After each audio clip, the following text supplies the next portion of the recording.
Good morning students.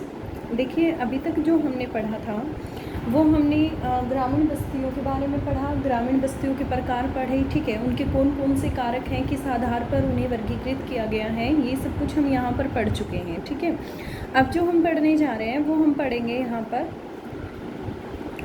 Urbanisation in India, Bharat में जो नगरीकरण है उसके बारे में। देखिए, नगरीय जनसंख्या के बढ़ने की प्रक्रिया को ही क्या कहते हैं, नगरीकरण कहा जाता है।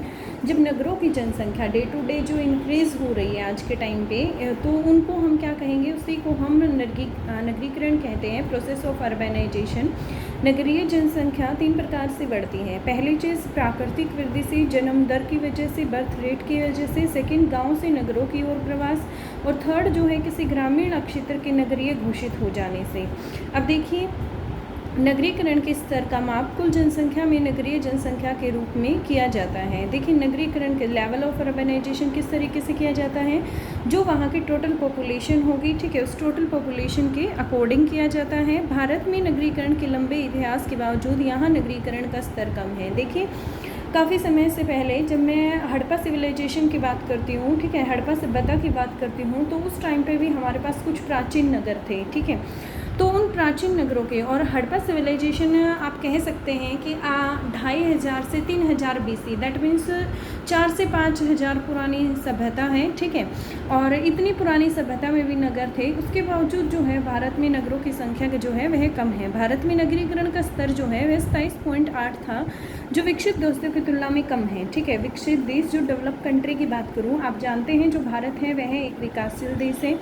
और विकसित देशों की जब मैं यहाँ पर बात करती हूँ तो उसके कंपैरिजन में यहाँ का काफ़ी कम है। विश्व की कुल जनसंख्या का 45% भाग नगरों में रहता है। टोटल पॉपुलेशन का जो भाग है, टोटल मान लीजिए 100%, 100 में से 45% जो पॉपुलेशन है वह नगरों में निवास करती है।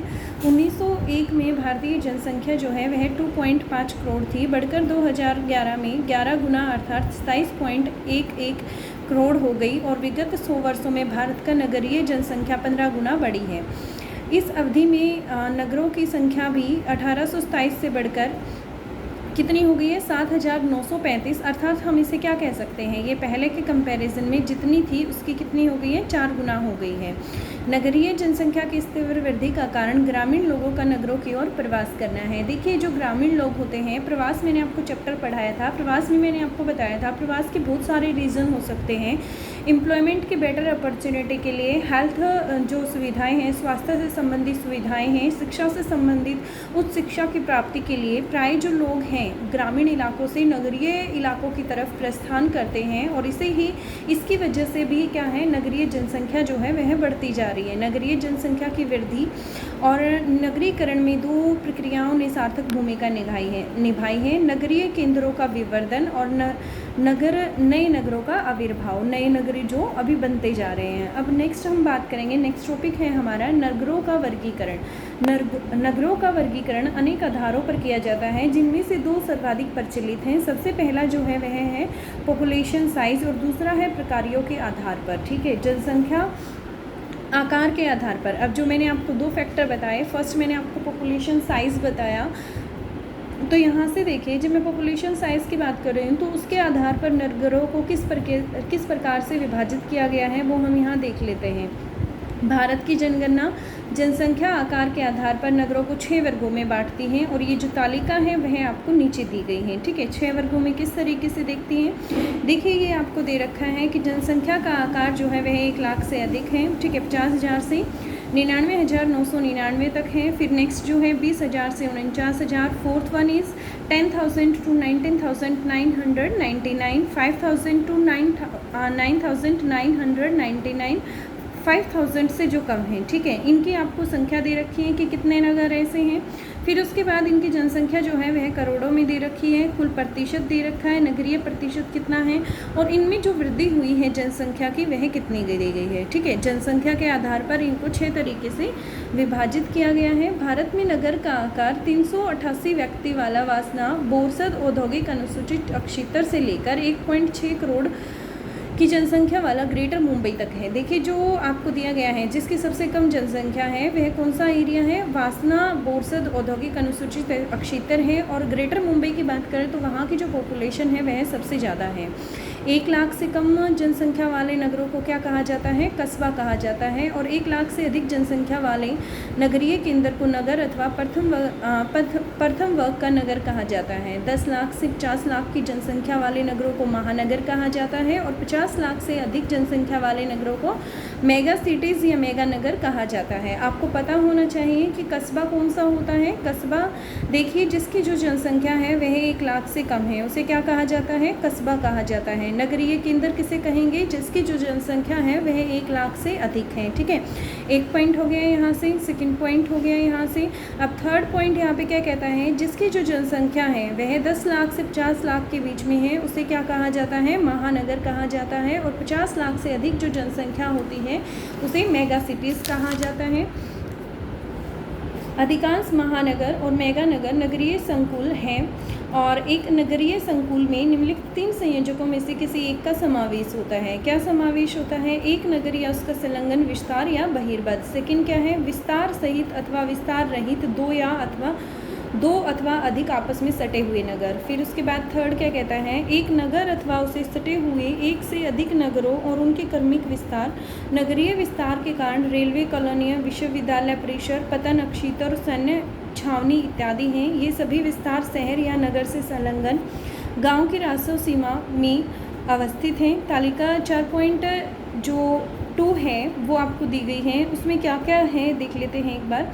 देश की लगभग 61% नगरीय जनसंख्या, 61% दैट मीन्स 17.2 करोड़ प्रथम वर्ग की 423 नगरों में रहती हैं। ये नगर देश के कुल नगरों का 8.2% हैं। इन 423 नगरों में 35 नगर तथा नगरीय संकुल महानगर हैं जिनकी जनसंख्या 10 लाख से अधिक है। इनमें से 35 में से 6 क्या हैं, मेगा नगर हैं, जिनमें से प्रत्येक की जो जनसंख्या है वह 50 लाख से ऊपर है। इन मेगा नगरों के नाम जो हैं वह कौन से हैं, मुंबई है, कोलकाता है, दिल्ली, चेन्नई, बेंगलोर और हैदराबाद हैं। इन 6 मेगा नगरों की भारत की कुल नगरीय जनसंख्या का 5वां हिस्सा अर्थात 21% लोग जो हैं वह इन्हीं में निवास करते हैं। ठीक है, मेगा सिटीज़ का मतलब आप समझते हैं जिनकी पॉपुलेशन क्या है, मैक्सिमम है 50 लाख से अबोव है। ठीक है, तो उन नगरों के नाम आपको बताए गए हैं और बताया गया है साथ में कि टोटल पॉपुलेशन का 21% जो है वह इन्हीं नगरों में निवास करता है। पिछले दशक में मध्यम आकार के नगरों की संख्या सबसे ज़्यादा बढ़ी। ठीक है, इन नगरों में भारत की 27.3% नगरीय जनसंख्या रहती है जो 1991 में 24.3% थी। थर्ड यहाँ से हम देखेंगे 20,000 से कम जनसंख्या वाले नगर कुल नगरों के आधे से अधिक हैं और इनमें केवल 11% नगरीय जनसंख्या रहती है। इसका कारण है नगरों का छोटा होना तथा वहाँ अवसंरचनात्मक विकास तथा रोजगार के अवसरों का अभाव। अब देखिए नगरों का प्रकार्यतात्मक वर्गीकरण क्या है, नगरों की अपेक्षा प्रकारीय नगरों के वर्गीकरण का प्रभावी जनसंख्या की अपेक्षा प्रकारीय नगरों के वर्गीकरण का प्रभावी और ठोस आधार सिद्ध होते हैं। इसका कारण यह है कि प्रकारियों से किसी नगर की अर्थव्यवस्था व उनके अन्य आंतरिक पक्षों का ज्ञान होता है। I.R. डिक्सन के अनुसार प्रकारीय नगरीय जीवन को संचालित करने वाली शक्ति होती हैं जो नगर की वृद्धि और आकारिकी को काफ़ी हद तक प्रभावित करते हैं। ठीक है, कुछ नगर अपने निश्चित क्रियाकलापों, उत्पादों तथा सेवाओं के लिए प्रसिद्ध होते हैं। नगरों की यह विशिष्टता अनेक कारणों से होती है, मतलब उनके कार्यों के आधार पर उन्हें वर्गीकृत किया गया है। तो देख लेते हैं, स्थानीय स्तर पर प्राप्त संसाधनों के कारण जो वहाँ पर रिसोर्सेज हैं उनकी वजह से, नगरों की स्थिति के कारण, ऐसे संसाधनों से जुड़े सांस्कृतिक और ऐतिहासिक पारंपरिक मूल्यों के द्वारा। यही कारण है कि पतन नगर विदेशी व्यापार और संबंधित क्रियाकलाप करते हैं और पर्वतीय नगर पर्यटन से जुड़े प्रकार्यों से संलग्न रहते हैं। इसी प्रकार देश के मध्यम भागों में स्थित नगर जैसे मध्य प्रदेश में इटारसी, बीना, कटनी, उत्तर प्रदेश के मुगलसराय व टुंडला रेल जंक्शनों के रूप में कार्य करते हैं। धुलिया और आगरा अपनी स्थिति के कारण ही सड़क महामार्गों के केंद्र बनकर उभरे हैं। कुछ नगर धार्मिक महत्व के कारण तो कुछ भी निर्माण उद्योगों के कारण अपनी विशिष्ट पहचान निर्मित करते हैं। देखिए, प्रकार्य का अर्थ यहाँ पर है कि जो भी उनकी जो विशेषताएं हैं उनकी वजह से उन्हें वर्गीकृत किया गया है। जैसे आपको यहाँ पर एग्जाम्पल भी दिए गए हैं कि जैसे हम मध्य भागों की बात करें तो वहाँ पर मध्य भाग में हमारा मध्य प्रदेश आता है, वहाँ के कुछ एरिया हैं जैसे कि बीना, कटनी, और उत्तर प्रदेश की हम बात करें तो मुगलसराय व टुंडला, ये सारे के सारे रेल जंक्शन के कार्य करते हैं। दूसरी बात यदि हम महाराष्ट्र की बात करें, उत्तर प्रदेश के आगरा की बात करें तो इनकी जो स्थिति है उसके कारण ये सड़कों के महामार्गों के केंद्र बने हुए हैं। ठीक है, कुछ नगर धार्मिक महत्व के कारण, कुछ नगर जो होते हैं वे धार्मिक महत्व के कारण प्रसिद्ध होते हैं और कुछ नगर ऐसे भी होते हैं जो विनिर्माण उद्योगों के कारण अपनी विशिष्ट पहचान जो है कायम करते हैं। अतः प्रमुख या विशिष्ट प्रकार के कार्यों के आधार पर भारत के नगरों को निम्नलिखित प्रकार से वर्गीकृत किया गया है। ठीक है, सबसे पहले हम बात करेंगे प्रशासनिक नगरों के बारे में। इन नगरों का प्रमुख कार्य है अपनी निर्धारित क्षेत्र की सीमाओं में प्रशासनिक कार्यों का निष्पादन करना है। ठीक है, जो प्रशासन से संबंधित, एडमिनिस्ट्रेशन से संबंधित जो कार्य होता है उनका निष्पादन यहाँ किया जाता है। और इन नगरों के अंतर्गत केवल देश की राजधानी ही नहीं अपितु प्रांतीय राजधानी व नगर भी सम्मिलित है, जैसे कि नई दिल्ली है, शिमला है, चंडीगढ़, भोपाल, शिलोंग आदि ऐसे नगरों के उदाहरण हैं जहां पर प्रशासनिक कार्य किया जाता है। अब बात करेंगे औद्योगिक नगरों के बारे में। ये नगर जो हैं वह मुख्य रूप से कच्चे माल तथा अर्धनिर्मित माल को उपयोगी विनिर्मित वस्तुओं में बदलने का कार्य करते हैं। हुगली, भिलाई, जमशेदपुर, मोदीनगर, सेलम तथा फरीदाबाद जो हैं वह औद्योगिक नगरों के उदाहरण हैं। अब हम यहाँ पर बात करेंगे परिवहन नगरों के बारे में।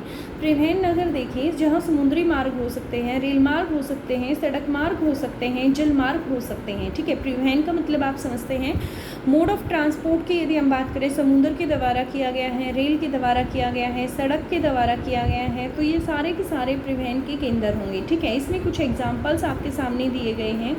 देखिए, सबसे पहले हम बात करेंगे समुद्री मार्गों की। जहाँ समुद्री मार्ग समाप्त होता है और स्थलीय मार्ग व आंतरिक जलमार्ग प्रारंभ होता है, वहाँ समय के साथ नगर विकसित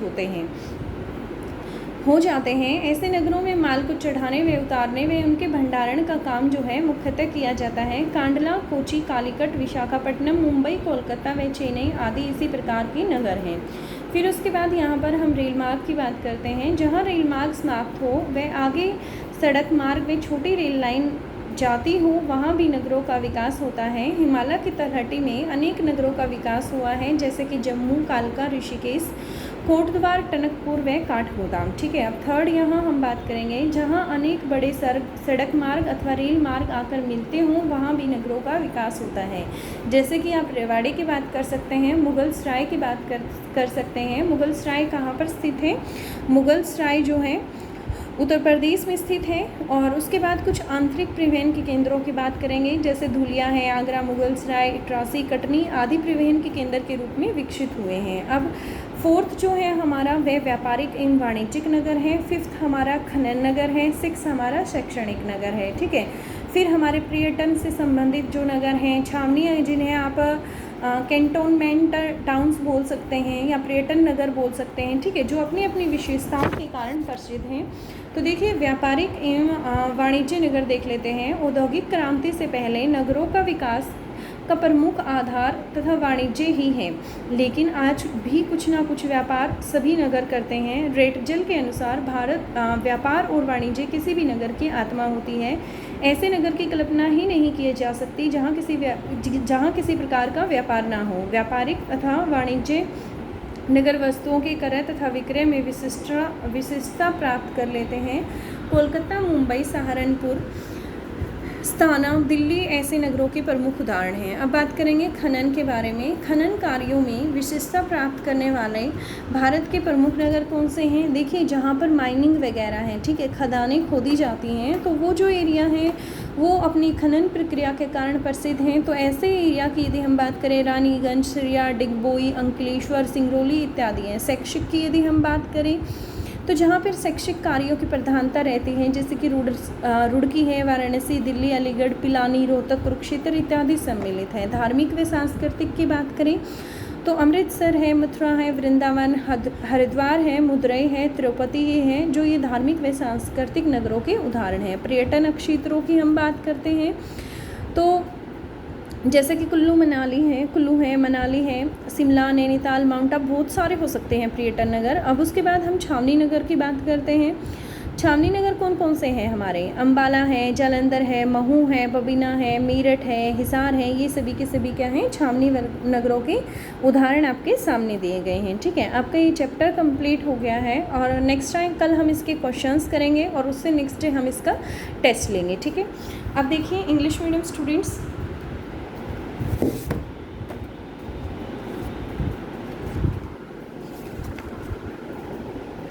देखिए हम 4th चैप्टर कर रहे थे ह्यूमन सेटलमेंट्स। ठीक है, और ह्यूमन सेटलमेंट्स की जब हम बात कर रहे हैं तो ह्यूमन सेटलमेंट्स में हम कहाँ तक कर चुके हैं? अर्बनाइजेशन पे आए हुए हैं। ठीक है, अर्बनाइजेशन अब हम यहाँ पर देखेंगे बेटा, classifications of town on the basis of population size, population के आधार पर जो टाउन्स का क्लासिफिकेशन किया गया है उसके बारे में। Census of India classify urban centre into 6 classes as presented in table 4.2। 4.2 जो आपको टेबल दी गई है उसमें अर्बन जो है अर्बन सेंटर्स को 6 पार्ट में डिवाइड किया गया है। Urban centres with the population more than 1 lakh is called city और ए क्लास 1 टाउन। ठीक है, जिनकी जो पॉपुलेशन 1 लाख से ज़्यादा है उन्हें क्या कहा गया है? सिटी कहा गया है या क्लास 1 टाउन कहा गया है। Cities accommodating population size between 1 to 5 million और कॉल्ड मेट्रोपॉलिटन सिटीज़, जिनकी पॉपुलेशन जो है वह 1 लाख से 5 लाख के बीच में होती है तो उसे हम क्या कहते हैं यहाँ पर? मेट्रोपॉलिटन सिटीज़, 10 लाख से जो 50 लाख के बीच में होती हैं उन्हें यहाँ मेट्रोपॉलिटन सिटीज़ कहा गया है। And more than 5 million are mega cities, और जिनकी पॉपुलेशन 5 मिलियन से ज़्यादा होती है उन्हें क्या कहा गया है? मेगा सिटीज़ कहा गया है। Majority of metropolitan in mega cities are urban agglomeration. यदि अर्बन एग्लोमेरेशन में मैं बात करूं तो यहाँ पर जो मेजॉरिटी है वह किसकी है? मेट्रोपॉलिटन सिटीज़ की और मेगा सिटीज़ की है। एंड अर्बन एग्लोमेरेशन में consist of any one of the following 3 combination. ये कहता है अर्बन एग्लोमेरेशन में 3 तरह के कम्बिनेशन हो सकते हैं। फर्स्ट जो है वह a town and its adjoining urban outgrowth. Second हो सकता है 2 or more continuous town with or without their outgrowth. And third is a city and 1 or more adjoining town with their outgrowth together forming a contagious spread. It is the evident from the table point 4.2 that more than 60% of urban population in India lives in class 1 town. यदि हम 60% से ज़्यादा population की बात करें तो वह ज़्यादातर हमारी कहाँ रहती हैं? जो क्लास 1 के मतलब टाउन्स हैं उनमें। आउट ऑफ 468 सिटीज़, 468 सिटियों में से 53 सिटीज़ अर्बन एग्लोमेरेशन और मेट्रोपॉलिटन सिटीज़। इनमें से 53 सिटीज़ क्या हैं? मेट्रोपॉलिटन सिटीज़ हैं। 6 ऑफ देम, उनमें से 6 ऐसी हैं जो मेगा सिटीज़ हैं with the population over 5 million each, जिनकी जो है 5 मिलियन से ज़्यादा पॉपुलेशन है। मोर देन 1/5 और 1/5 हिस्से से ज़्यादा, जिसमें टोटल पॉपुलेशन 21% इन्वॉल्व होती है। Lives in this mega cities, in 6 mega cities में आती हैं। और इन 6 मेगा सिटीज़ की हम बात करें तो वो कौन कौन सी हैं? Greater Mumbai is the largest agglomeration with the 18.4 million people. और यहाँ पर जो ग्रेटर मुंबई है वह जिसकी पॉपुलेशन कितनी है? 18.4 मिलियन है। और इसके बाद Delhi, Kolkata, Chennai, Bangalore, Hyderabad are the other mega cities in the country. और दूसरी इनमें कुछ मेगा सिटीज़ ये हैं। Functional classification of towns apart from their role as a central or nodal place, many towns and cities perform specialise services. यदि हम यहाँ पर फंक्शन के आधार पे टाउन्स को क्लासीफाई करें तो उनकी जो स्पेशलाइज सर्विसेज हैं उनके बिहाफ पे इन्हें क्लासीफाई किया गया है। Some towns and cities specialize in certain functions and they are known for some specific activities, products और services। ये कहता है कुछ टाउन्स और सिटीज़ ऐसे होते हैं जिनके कुछ स्पेशलाइज फंक्शंस होते हैं और वो उसी फंक्शन जैसे कि जो भी वहाँ पर गतिविधि होती है, प्रोडक्ट्स होते हैं और जो सर्विसेज वो देते हैं उन्हीं के आधार पर उन्हें क्लासीफाई किया गया है। How ever each town perform a number of function. इस तरीके से हम कह सकते हैं कि जो प्रत्येक टाउन है वह अलग अलग तरीके के फंक्शंस जो है वह परफॉर्म करता है। On the basis of dominant or specialised function Indian cities and towns can be broadly classified as follow. उनकी जो स्पेशलाइज जो फंक्शंस हैं उनके आधार पर जो सिटीज़ और टाउन्स को क्लासीफाई किया गया है वो हम यहाँ देख लेते हैं।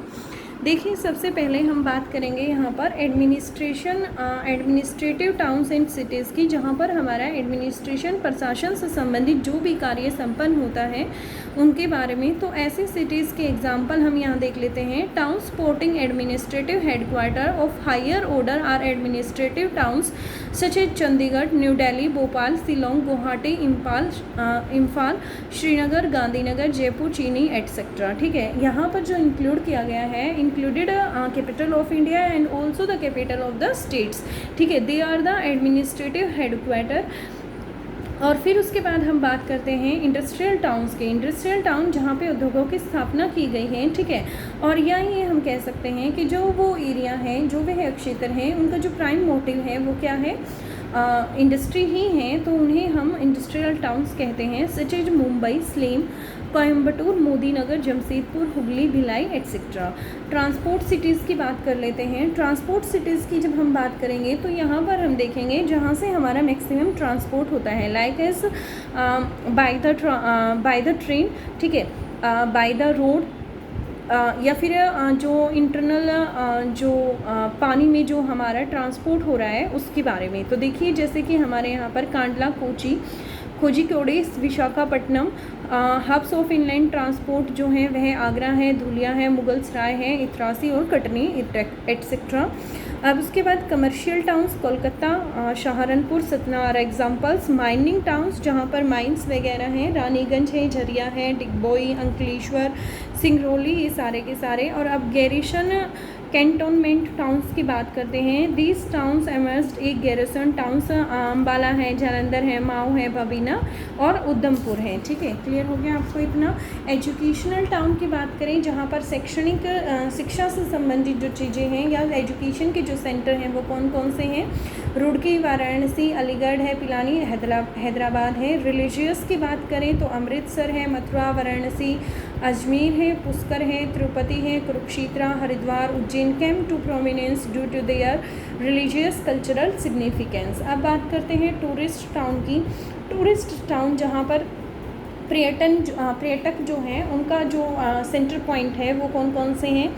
You know very well about some places like as the Nainital, Mussoorie, Shimla and Pachmarhi, Jodhpur है, जैसलमेर है। ठीक है, ये सारे के सारे ऐसे टाउन्स हैं जो टूरिस्ट को अट्रैक्ट करते हैं, और ये हम कह सकते हैं कि टूरिस्ट का ये टूरिस्ट टाउन्स हम इन्हें बोल सकते हैं। ठीक है, क्लियर हो गया आपको इतना।